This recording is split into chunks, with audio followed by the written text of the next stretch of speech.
Rabbil Alamin.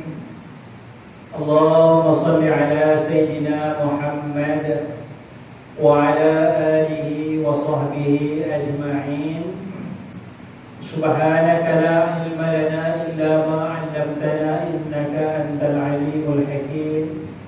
Rabbi shrah li sadri wa yassir li amri wahlul 'uqdatam min lisani yafqahu qawli, amma ba'd.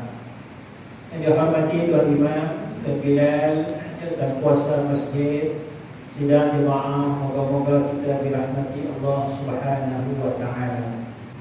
Baik, kita masuk pada halaman 108. 108 antara ciri ajaran sesat ialah hakikat membatalkan syariat. Hakikat membatalkan syariat. Jadi ini ada beberapa kumpulan yang mengabaikan syariat atas nama hakikat, atas nama ma'rifat dan sebagainya. Jadi orang yang hakikat, orang yang syariat ni orang kulit, orang biasa-biasa. Kena sembahyang, kena puasa, kena bayar zakat, kena bersedekah. Tapi kalau sampai level ma'rifat, hakikat, sembahyang pun dah tak wajib, puasa pun tak wajib. Kalau nak sembahyang, sembahyanglah. Kalau nak puasa, tapi tak wajib dah. Kalau nak tutup aurat, tutuplah. Kalau tak mau tutup pun tak apa. Sebab level dia level ma'rifat hakikat. Jadi sebahagian masyarakat kita kadang-kadang tertipu dengan istilah-istilah yang sebegini. Jadi sinilah kita nak pastikan bahawa pusing macam mana pun, syariat adalah perkara paling asas. Syariat adalah perkara paling asas. Perhambaan yang tinggi adalah dengan maqam taqwa, muraqabah, ihsan dan sebagainya. Ialah lambang hakikat ma'rifat. Jadi kalau kita nak faham hakikat ma'rifat, yang sepatutnya ialah maqam taqwa, muraqabah, ihsan dan sebagainya. Misalnya dalam Al-Quranul Karim. Dalam Al-Quranul Karim, Allah Subhanahu wa taala sebut,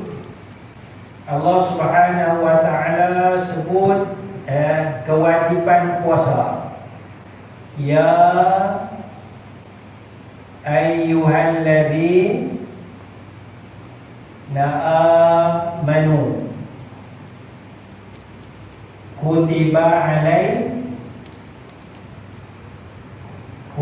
shiyam. Ini level orang beriman. Ya ayyuhalladzina amanu, wahai orang yang beriman. Baik, ini level orang beriman. Kita semua berimanlah, insya-Allah. Tapi Allah wajibkan ke atas kita siyam, puasa, kama kutiba 'alal ladzina min qablikum la'allakum tattaqun. Moga-moga kamu bertakwa. Dah iman dah, tapi nak upgrade iman jadi orang bertakwa. Jadi takwa inilah hakikatnya. Takwa ni hakikat. Amanu ni beriman syariat. Maknanya semua daripada kita paling kurang kena ada iman. Tapi kalau nak capai maqam tinggi lagi, maqam takwa. Mula-mula sebelum puasa dah beriman dah. Dah beriman dah, puasa belum lagi. Wahai orang beriman, diwajibkan ke atas kamu puasa sebagaimana diwajibkan ke atas umat sebelum kamu. Moga-moga kamu bertakwa. Jadi maqam takwa lebih tinggi daripada maqam beriman. Jadi sebab itu bahasa kita kata orang beriman yang bertakwa. Kerana ada orang beriman tapi tidak bertakwa. Dia beriman tapi tak bertakwa. Jadi bertakwa itu adalah sifat yang tinggi, ya, yang diberikan kepada orang yang beriman. Jadi upgrade lah iman kita, itu hakikat kan. Ya, misal kita kata ihsan, ya,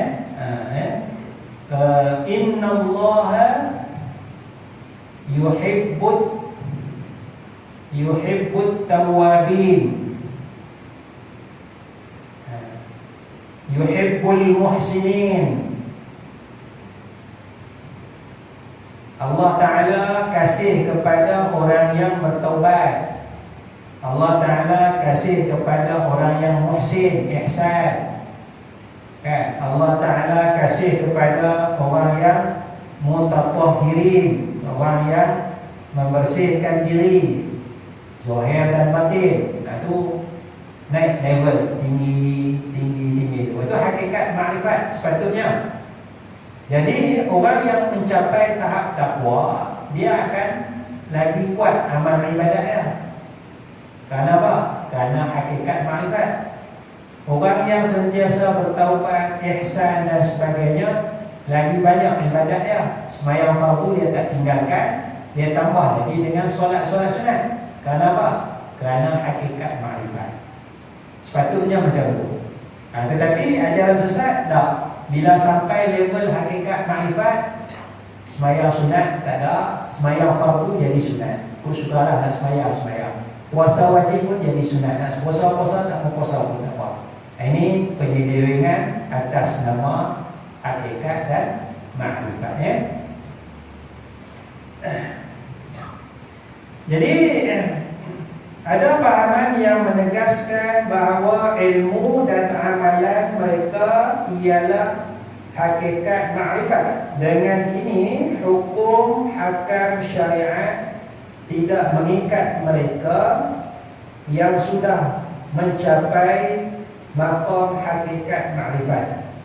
Maka orang yang terpaksa mengikut syariat ialah golongan yang beramal sekadar kulit sahaja, manakala golongan yang beramal dengan hakikat makrifat adalah golongan yang beramal dengan isi. Ini pandangan yang salah, pandangan yang sesat, ya, yang membedakan di antara syariat dengan hakikat, ya. Jadi sebab itu apa-apa sekalipun kita kena pegang kepada syariat, dan hakikat makrifat itu sebagai tambahan, ya, tanpa membatalkan syariat. Kerana sebab itu syariat ni dia ada tiga sandaran nama, ya.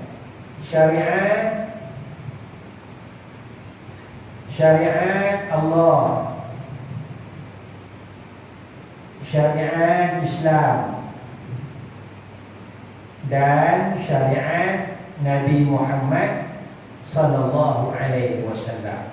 Tiga nama ni disandarkan syariat. Syariatullah, syariat Allah. Jadi solat syariat, puasa syariat, ya, syariat Islam. Puasa solat itu syariat Islam. Puasa solat juga adalah syariat Nabi Muhammad sallallahu alaihi wasallam. Jadi kita tak boleh ubah. Kerana syariat ini adalah ketetapan daripada Allah, ketetapan daripada Nabi. Inilah ketetapan dalam agama Islam. Jadi orang yang membatalkan syariat, dia nak membatalkan ketetapan hukum Allah, nak membatalkan ketetapan Nabi Muhammad sallallahu alaihi wasallam. Maknanya orang hakikat makrifat yang seperti itu sebenarnya tidak mengikut perintah Allah dan tidak mengikut perintah Nabi Muhammad sallallahu alaihi wasallam, ya. Jadi pusing macam mana pun kita mesti jaga syariat, ya. Jadi kalau fiqh tak apa. Fiqh di bawah pada syariat. Fiqh. Ya, fiqh. Contoh kita kata solat fardu itu syariat. Solat fardu syariat. Fiqh ni doa kunut. Nah, ini masalah fiqh. Doa kunut masalah fiqh.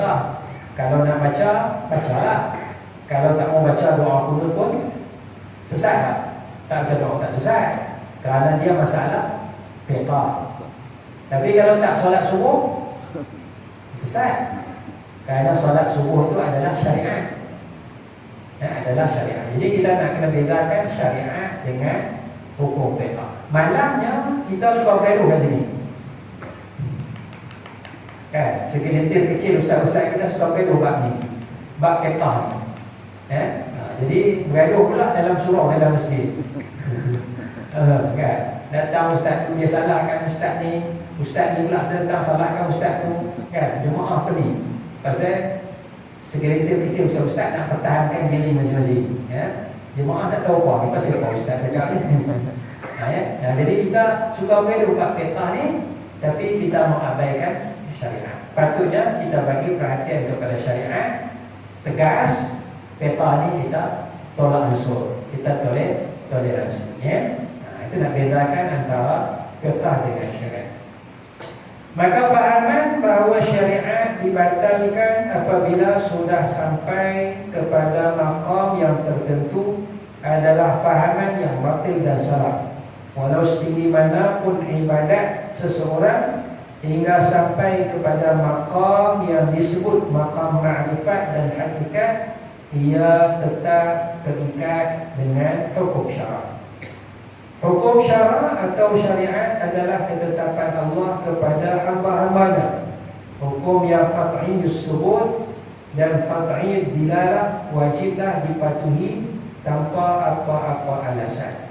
Jadi dia ada benda yang disebut sebagai qat'iyyatus subut dan juga disebut sebagai qat'iyyatud dilalah. Qat'iyyatus subut dengan qat'iyyatud dilalah. Yang pertama disebut qat'iyyatus subut. Qat'iyyatus subut. Yang keduanya qat'iyyatud dilalah. Qat'iyyatud dilalah. Apa dia qat'iyyatus subut? Qat'i ini maknanya pasti, mu'tamad, tiada keraguan. Itu maknanya qat'i. Benda yang pasti, benda yang mu'tamad, tidak ada keraguan, tidak ada syak, itu disebut sebagai qat'i. Maknanya qat'i ini dia putus, dia potong lah, tak boleh nak kacau lah, nak bincang lah, dia dah final lah, habis lah. Qat'iyah. As-subut sabit, sabit dia tu. Maknanya confirm lah bahawa ini. Contohnya ayat Quran lah. Ayat Quran tu semuanya qat'iyatus subut, tidak ada keraguan ini adalah ayat Quran. Daripada awal Fatihah sampai Qul a'udzu birabbin nas, dia punya level dia qat'iyatus subut. Jadi kalau ada orang kata bukan ini, bukan ayat Quran ni, pasal apa? Pasal beribu-ribu, beratus-ribu orang meriwayatkan bahawa ini adalah Al-Quran. Ini adalah Al-Quran. Macam kita COVID lah. COVID. Ada siapa tak percaya COVID? Semua percaya ada COVID kan? Semua percaya ada, betul kan? Pasal kita melihat orang sakit COVID, batuk dia macam mana kan? Tiba-tiba tengok mati, Delta tu mati tengah jalan dia, Omicronnya ringan sikit. Ni dia bergabung pula, Omicron Delta, bergabung dua pula. Kan? Jadi yang tak kenal pun tengok kawan kita sakit, jalan semput, nak napas tak boleh, nak jalan di air pun tak boleh jalan. Pasal tak boleh nak napas, tak boleh nak napas, kan? Jadi COVID tu qat'i kan? Ayat qat'iyah tersebut lah. Pasal beratus-ribu orang kena. Beratus-ribu orang kena COVID. Ya, beribu orang rasa sakit. Beribu orang rasa tak boleh nak jalan, batu kan, dan sebagainya. Itu qat'iyah tersebut contoh lah. Sama juga Quran, qat'iyah tersebut tidak ada keraguan. Karena daripada zaman Nabi, zaman sahabat sampai zaman kita, beratus-ribu berjuta orang menghafal Al-Quran Al-Karim. Qat'iyah tersebut. Kemudian qat'iyah itu dilalah. Qat'iyah sama juga pasti mu'tamad, tidak keraguan. Dilalah makna petunjuk hukum. Apakah maksud daripada ayat ni? Itu dilalah. Qat'iyah itu dilalah. Ya, qat'iyah itu dilalah. Jadi bila Allah Ta'ala kata aqimus salat, aqimus salat, dirikanlah salat, dia ayat Quran, maka dia qat'iyah tersebut, tak boleh tikai lah. Apa maksud ayat ni? Semua ulama menyatakan dilalah, petunjuk ayat ni ialah mendirikan solat. Macam kita buat sekarang, diri, takbiratul ihram, rokok, i'tidal, sujud, semua ulama kata macam tu. Itu maknanya petunjuk dia jelas. Jadi kalau orang kata tak, solat ni bukan macam kita buat sekarang. Kalau ada solat ni maknanya doa je. Maknanya bila sampai waktu sembahyang, dia pun angkat tangan, ya Allah, rahmatilah hidupku. Kalau sembahyanglah. Tak boleh. Sebab apa? Semua ulama kata solat dalam ayat ni maksudnya macam kita sembahyang maghrib tadi, bukan sekadar berdoa. Itu kata qat'iyatut tilah. Jadi bila datang ajaran sesat kata dah, solat ni makna ingat pada Tuhan cukuplah, tak sembahyang macam kita buat pun tak apa. Tak boleh lah. Pasal qat'iyatut tilah. Semua ulama kata semayang ni macam kita semayang maghrib tadi. Ada ayat Quran yang tak sampai level ni. Dia ayat Quran ni, tapi dia tak sampai ni. Dia sabit qat'iyah tersebut, tapi petunjuk dia tidak sepakat para ulama. Misalnya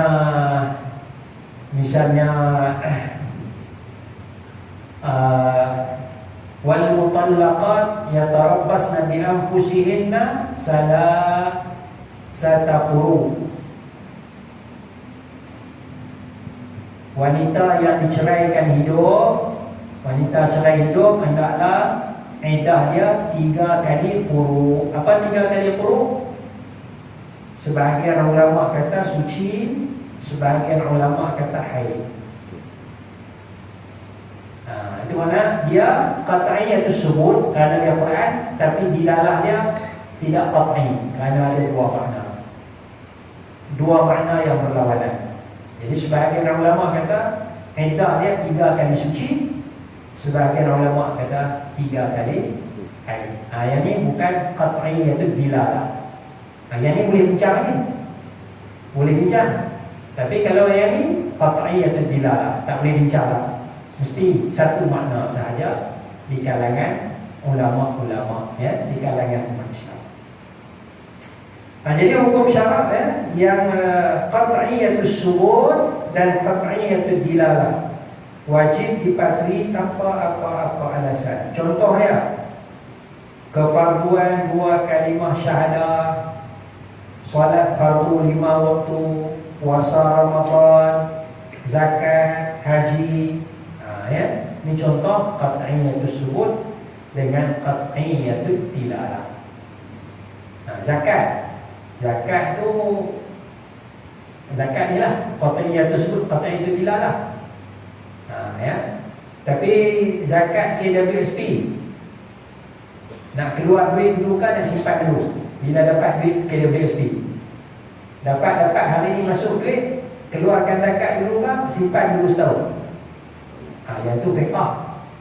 Fiqah kata, ada ulama kata keluarkan zakat dulu, ada ulama kata simpan dulu setahun bagi cukup haul baru keluar. Itu fiqah. Tapi basic dia, prinsip dia, bayar zakat itu adalah yang ini, qat'iyyah tersebut, qat'iyyah dilarang. Jadi yang suruh simpan pun dia bayar zakat juga, tapi simpan dulu setahun. Yang kata terus keluarkan zakat, bayar zakat juga, tak payah tunggu setahun lah. Tapi kalau ajaran sesat, tak payah bayar zakat. Kerana apa? Kerana duit ringgit tak ada dalam Rasulullah. Kalau duit dinar baru bayar zakat. Rasulullah bayar zakat duit dinar je, duit ringgit mana ada. Kita ibadat ikut Rasulullah. Betul ya? Betul juga. Rasulullah pernah bayar zakat tak? Pakai ringgit? Tak ada kan? Jadi dia ikut Rasulullah.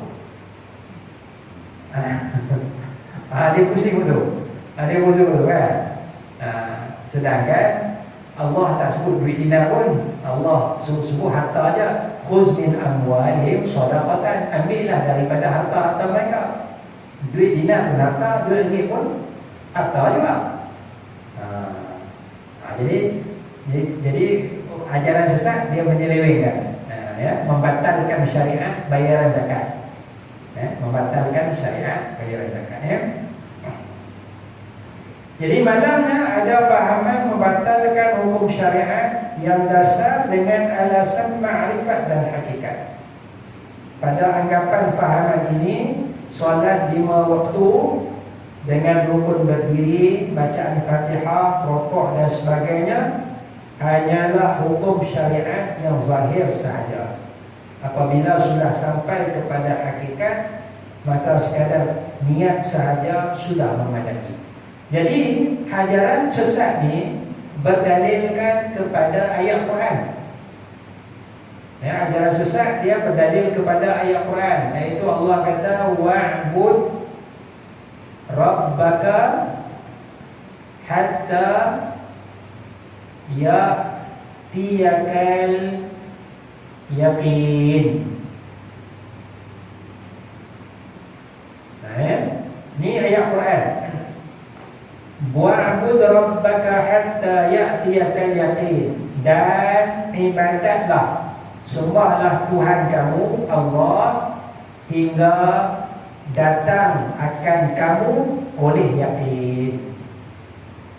Buat ibadat kepada Allah sehingga yakin datang kepada kamu. Maksudnya buat ibadat sampai yakin. Jadi ajaran sesat berhujah dengan ayat ni. Allah, ni ajaran sesat, Allah suruh buat ibadat sampai yakin. Jadi bila dah yakin, kena buat ibadat lagi. Yakin ialah maqam hakikat marifat katanya. Maqam hakikat marifat, Allah suruh ibadat hingga sampai yakin. Yakin datang kepada kita. Jadi bila seseorang daripada kita sampai level yakin, tak perlu ibadat. Pasal Allah kata buat ibadat hingga yakin datang kepada kamu. Di saya guru ajaran sesat, ni level yakin dah ni. Tak perlu sembahyang lagi lah. Kalau nak sembahyang pun tak boleh ikut sekolah. Tuan Haji belum lagi ni, kena sembahyang banyak lagi. Dia mula-mula dia suruh sembahyang elok. Sembahyang fardu kena rajin, kena puasa Ramadan, kena puasa sunat bagi banyak, kena rajin baca Quran. Itu yang kita tertipu tu. Ajaran sesat dia bukan datang kata Quran ni tak betul, jangan ikut tuan-tuan. Dia bukan datang macam tu. Dia pusing jauh sikit. Kita kena rajin baca Quran, kita kena pegang teguh dengan Quran, kena rajin baca Quran banyak, sehari 3-4 juzuk. Jadi kita rasa seronok kan? Kita rasa dekat dengan syurga kan? Tiba-tiba pejabat agama kata ajaran ni sesat. Kita marah lah. Pasal buat sesat kan? Ustaz kat bukan ngajak pula tak ikut. Dia suruh baca Quran banyak, dia suruh sembahyang sunat banyak. Pasal kita mula-mula pejabat agama dia siasat dah. Dia siasat dah banyak kes dah sebelum ni kan? Orang yang diselewengkan. Kita tak tahu dah. Kita marah pejabat agama. Kita marah pejabat agama. Apa punya pejabat agama ni kan? Kak ustaz kami ajak Quran elok kan? Tiba-tiba keluar fatwa kata sesat. Itu mana kita dikabuli. Kita dikabuli. Jadi bila kita dikaburi, kita ta'assub, kita marah dia beragama, masa tu kita dah ta'assub, fanatik, barulah dia masuk jamu kan. Haji, bulan sudah belum yakin. Sekarang ada dapat wahyu, malaikat beritahu haji dah maqam tinggi dah, yakin dah. Ya. Cuma kalau nak syurga Firdaus kena sikit lagi. Kalau ada tanah apa nak wakaf kat saya, boleh masuk syurga Firdaus. Contoh. Minta tanah. Jadi haji pun terbuai seronok syurga lagi kan. Jadi kalau nak syurga Firdaus kena wakaf tanah. Ada 2-3 ekar tanah bagi ke ustaz lah. Syurga. Itu yang kita sebahagian orang kita akan tertipu ya. Jadi di sini petunjuk dia qat'iyatus syuhud, tak ada keraguan dari Al-Quran, tetapi dilalah dia kata para ulama yakin ni maknanya mati. Yakin ni maknanya mati, bukan rasa yakin. Yakin ni maknanya mati. Yakin tengok Melayu memanglah yakin, keyakinan. Tapi Al-Quran yakin ni dalam ayat ni dengan makna mati. Pasal apa? Pasal ulama melihat ayat Quran yang lain yang menyatakan bahawa yakin itu adalah mati. Misalnya dalam Quran dialog antara ahli syurga dengan ahli neraka. Ahli syurga tanya kepada ahli neraka, "Ma salakakum fi saqar?" Apa sebab kamu berada dalam neraka saqar? Ahli neraka jawab, "Qalu lam naku minal musallin." Kami dulu masa di dunia tak solat. "Wa lam naku nut'imul miskin." Kami dulu tak bagi makan orang miskin.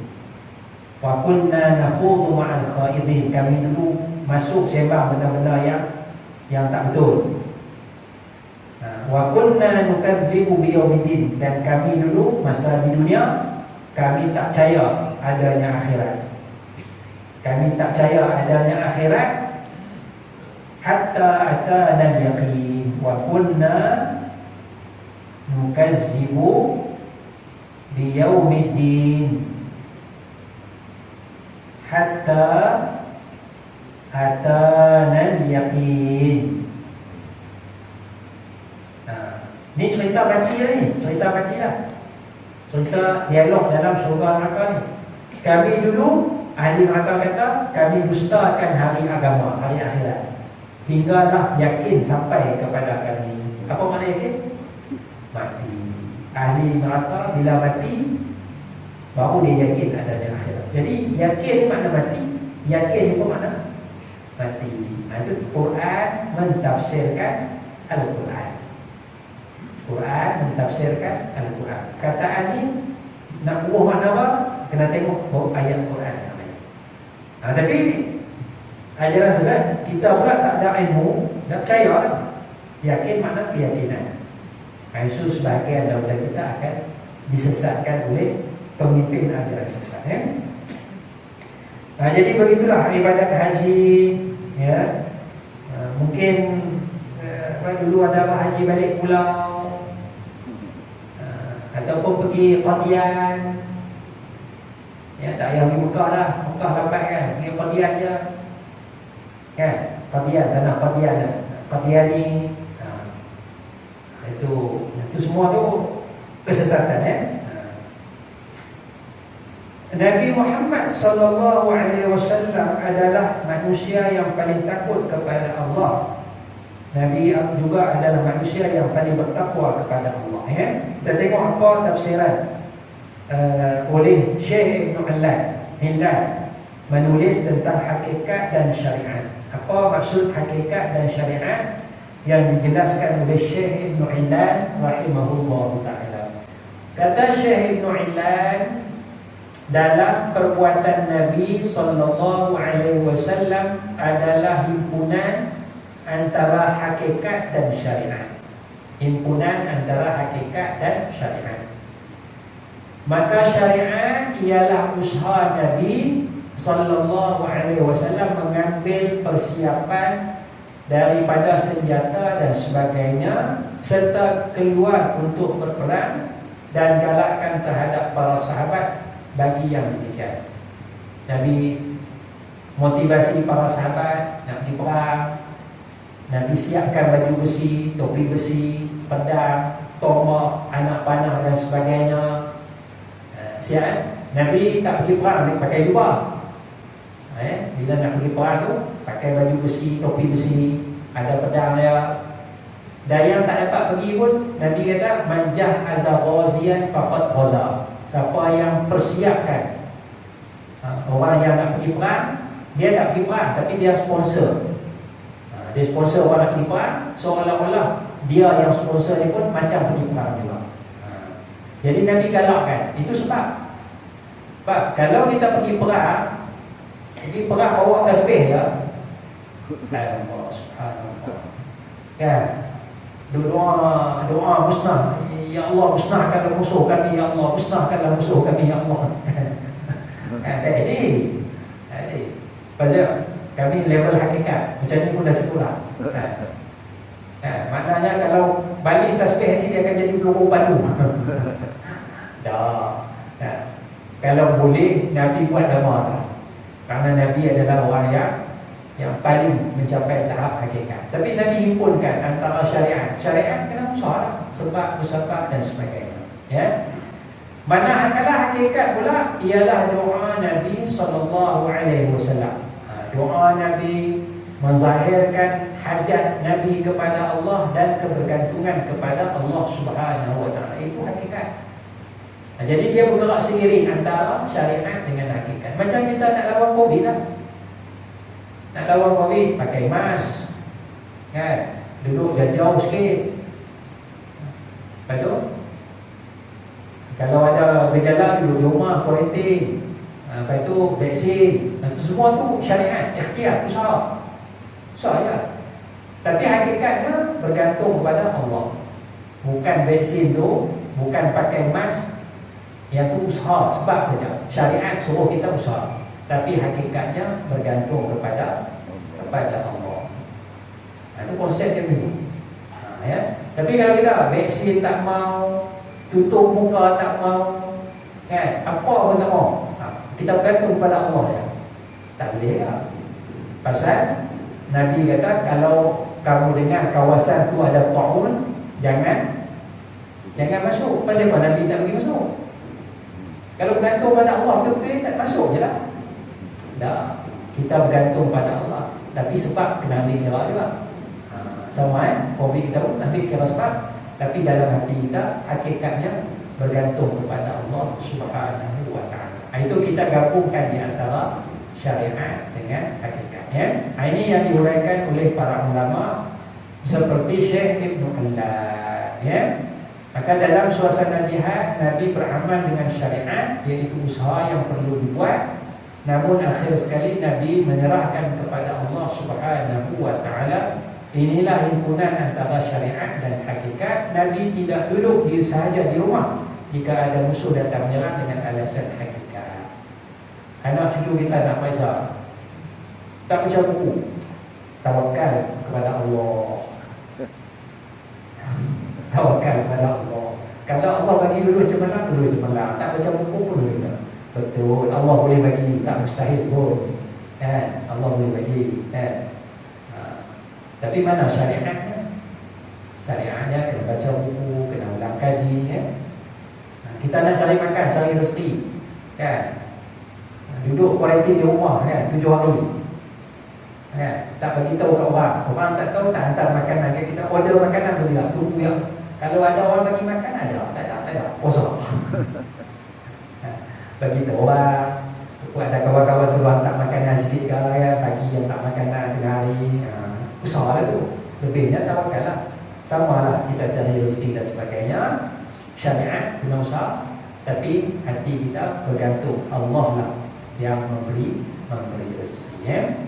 Jadi itu kita nak faham konsep syariat dan juga hakikat. Jadi kita berhenti setakat tu. Tanda balik elok. Mula 5 baru kita sambung balik. Subhanaka Allahumma wa bihamdik, asyhadu an la ilaha illa anta, astaghfiruka wa atubu ilaik. Wassalamualaikum warahmatullahi wabarakatuh.